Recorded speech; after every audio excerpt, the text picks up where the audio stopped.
Hello सम्पूर्ण मेरो साथीहरू इष्टमित्रहरूमा सबैलाई नमस्कार।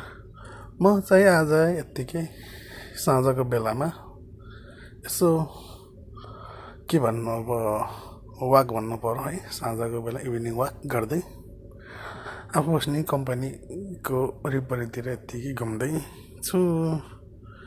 अनि हजुरहरू के गर्दै हुनुहुन्छ?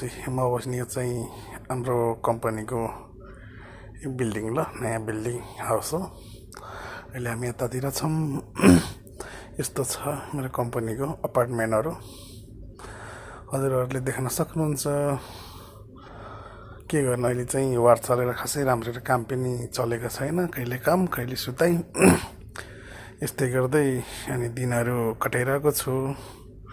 अनि तपाईँहरूले चाहिँ कसरी कटाउनु भएको छ दिनहरू भन्नु होला, कमेन्टमा बताउनु होला।